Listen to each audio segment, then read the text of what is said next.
Hi, what's up, everybody? It's Anthony Rosa, the community finance coach, aka Mr. Remedy. I'm super excited. I'm here with my friend Ruth Nebiar with the Gift of Life, and we're over here at the Rutherford Rotary. And you can't see everybody here, but we're all with smiles. I have a room full of hundreds of members that are super excited to talk about the gift of life.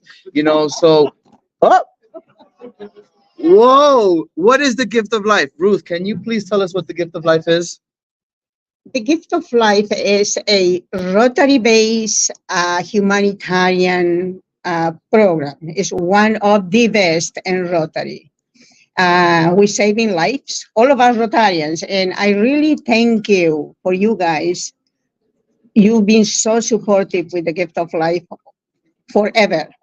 Okay, you are one of the clubs that it's always behind us and always either donating money for the missions or sponsoring a kid and hosting a child. Even if you guys didn't sponsor, you guys open your homes, especially Carl.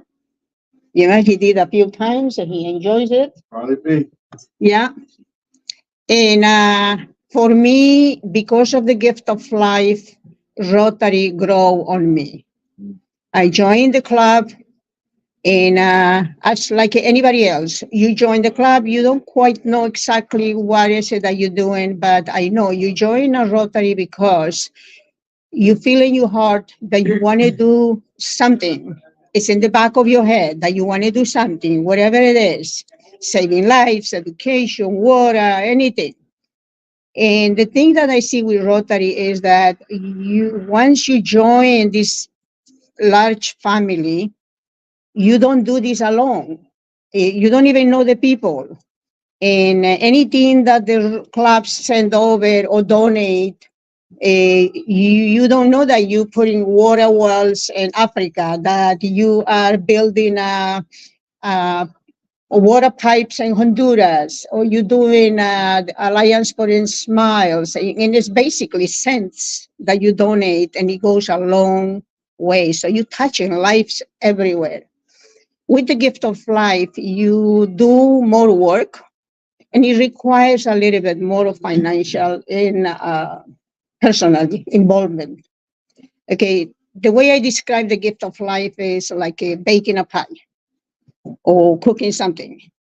You have to have all the ingredients to be able to have that pie, and that involves the medical professionals, involves the host family. From the minute that the kid somebody in the foreign country, the Philippines, Honduras, anywhere else, somebody is finding this child. This person helps the family send their records to us. We then reach out to the hospital. And once the hospital approves this kid, we have to work on their visa. We have to make sure we have the money donated. We got to find a sponsor club, host family, people that drives back and forth to the hospital, so you don't give the whole load to the host family, because many they do have children and they can always do it. I mean, they're kind enough to open their homes. The least they can do the clubs is help out by driving, picking them up, taking them for a dinner, taking them to the city, different things. Donating them clothes. Many of them they come only with a little empty luggage. So as soon as they get here, you need to send out an email to all the people that you know and say, hey, we need clothes this size, and the mother is this size, and the child is this size. And when they go home, they bring 4 luggages. Unless you're at Carl's house, then they bring 10. Yeah. Yeah, That's they special jersey. yeah, they go home with luggages of people in America are so generous. They don't only buy clothes and donate for the family that is here, but they ask how many siblings they have, what size is the husband, what size is the last child, and then you make sure that they also bring for the family. So you bring them, they bring toys, they bring many clubs. What they do is they do happy dollars. The happy dollars is for this family that is in the country, and we save their lives. By saving the life of the kid, you're saving the whole family. Because in a family, when you have a sick child, everybody suffers because their lives are not normal. It's not the same. And then once the kid is healthy, everybody's, it's like a dark cloud lifts over their heads and they feel better. We witness the little older brother supporting the little child. Like, I'm going to talk about Bolivia. Since we began in Bolivia in 2001, I had a priest friend in Jersey City that traveled for a mission to Bolivia. I wrote a letter I identify a president of a club in Bolivia. So I wrote a letter explaining to them how the gift of life works. When the priest came back, he brought the letter back to me with connections, and the interest was right there. So we begin working with Bolivia by bringing one kid once a year. You guys hosted. Yeah. I think you guys were the first club that sponsored the first Bolivian child that came to the U.S. Wow. Yeah. I think it was called Diego. No, the previous, there was a little girl that came, and yeah, you guys did sponsor her. And the thing was, to me, how do you pick one child out of 5,000 that are born with a congenital disease in the country? Right. And Bolivia So didn't. hard. And Bolivia didn't have the cardiac program yet. They didn't. The El Niño Hospital did not have a surgeon. So we were bringing this child, the next year another one, and on and on. I was like, I'm going to bring gift of life to Bolivia. And I try, it fell, I try, it fell, I tried like 4 times because of the altitude, because the hospital didn't have the equipment. The private hospitals want to charge us money. Bolivia is already expensive. So we raised the money, $45,000, $50,000, $60,000 to cover the medical team, because you got to bring a team of 15, 14 members of different hospitals.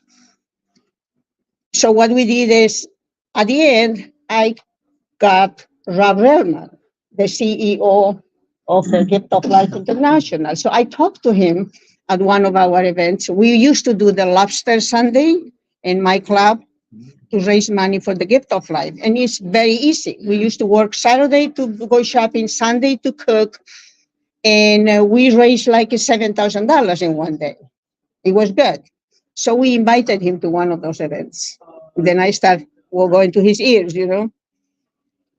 Then we called him. I was like, Rob, what do you think about Bolivia? Look, how many children we have.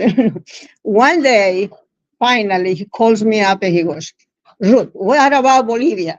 I say, we're waiting for you. And he goes, April 20, get me $11,000. I'm going to bring a screening team. I was like, okay, I have 6 weeks. I need to raise $11,000. And so I start working. I think you guys give me $1,500 for that. So they did, in 1 week, they did 80 children. Wow. So the local Rotary helped me out with welcoming them. I couldn't go in Bolivia, yeah.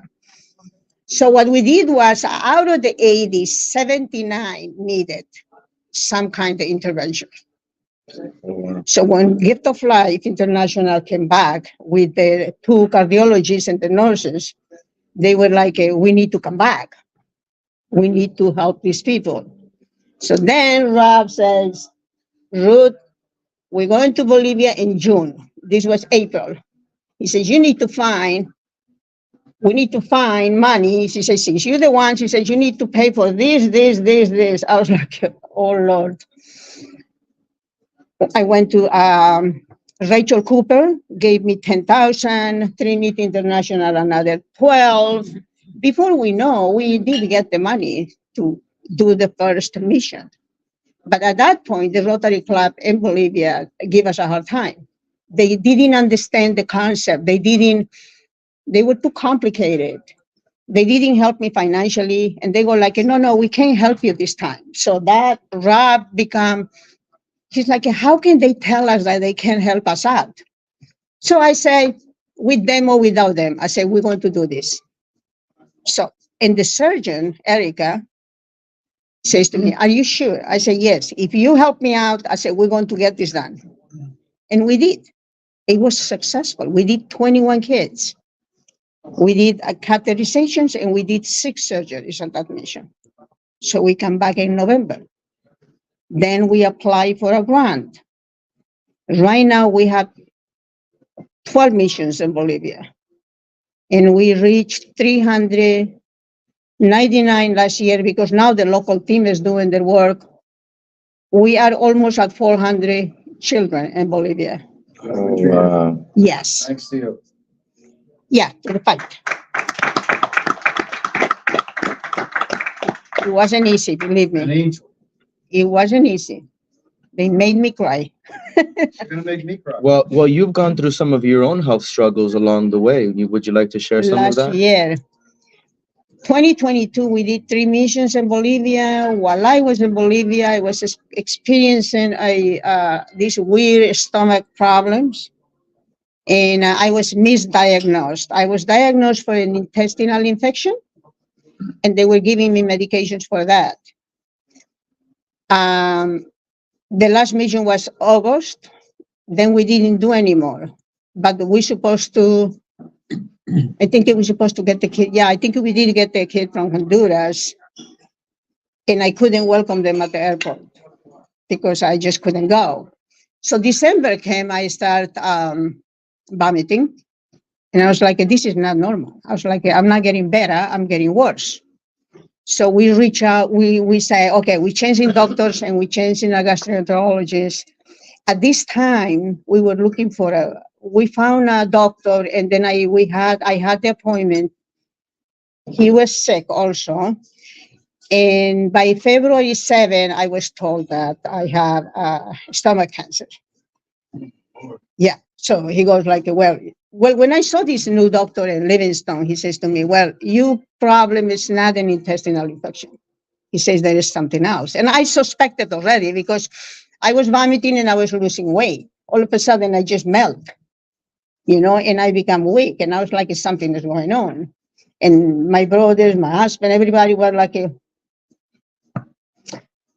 so at that point, I say, I know I have cancer. I say, but I don't have what he says I have because my daughter was crying. And at 7:00 in the morning, you got to have that telling you that you have this tumor and you need surgery ASAP and you don't know where else is in your body.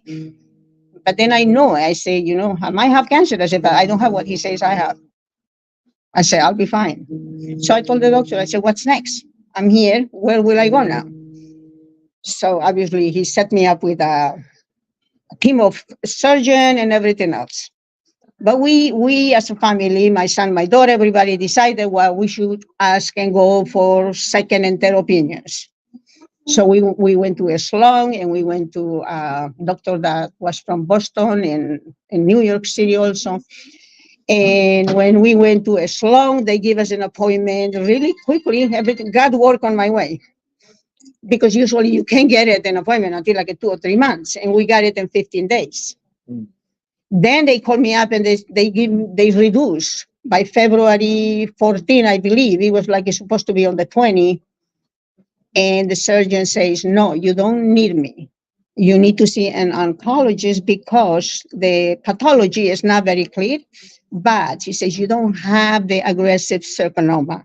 You have a tumor. It's all over your stomach, but you have lymphoma. He says you have a large B-cell lymphoma, is treatable and is curable. So it was like all of us were like, okay, now we can fight more. Right. But I did went through chemo, 7 cycles. I did lose my hair, lose weight and everything else. And by August 13, it was my last, I reached the finish line. I was like, yes, okay, now I got to work on my body. Then I ended up in the hospital because my immune system went out so low and I got an infection, But here I am from September, that was recovery. I will say December, October, we begin really the recovery process. And I had the nuclear test uh, at the end of September and then December, and I am cancer free. Yes. So, again, you kind of shared with the club how I told Anthony Yeah. because while we were talking, I don't don't know what one of those happened. random messages, We staying in talking, touch. no, you were trying to get me to come, Okay, yeah. and I said to him, I can't. I canceled my trips already. Fred and I That's didn't go right. That's anywhere. right. So Yep. I said to him, Anthony, I'm going through cancer. I say I can't go anywhere. And They will on and off. He will say, "Hey, how you doing? How you doing?" yeah. So then I say, cancer is F with the wrong woman. I said, I'm going to kick this thing out of my body. Yeah. I told everybody that. I said, cancer picked the wrong person. I said, because this thing doesn't belong to me. Well, we have a gala coming up, right? So why don't we talk about I'm that? here about the gala. Woo! Because that's why I called him yesterday. Now he got me here. The gala is back after COVID. We couldn't put it together because for some reason it didn't work. But we push it this year because we want to have the gift of life. Has to be back the way it used to be before. We always have every year a gala celebration and art journal, and we need your help by attending the gala, which I think you guys have a table already. It's a fun night. I mean, we used to go to the Venetian. This year we got to go to the Great Cliff. We never did any events there, so hopefully the place. Nice venue. It's nice. Everybody says it's a nice venue, and the thing is also financially is much cheaper. It's more modest. Economic. Yeah, the Venetian got too expensive, and they don't want to give us any more discounts than the way they used to. But the food is wonderful there. Yeah. People love the food. I don't know. They eat. It's Yeah. a nice venue. People loves that place. So we're gonna be talking. I think there's a couple people. What day is the event? The gala. February 15th. Yeah. It's right after the day after Valentine's. It's a Thursday. It's a Thursday. So anybody get your heels and we have to dance. And your shoes. I don't know if Yeah. we will, men will, some of them. Doesn't but matter. You can not. dance without shoes.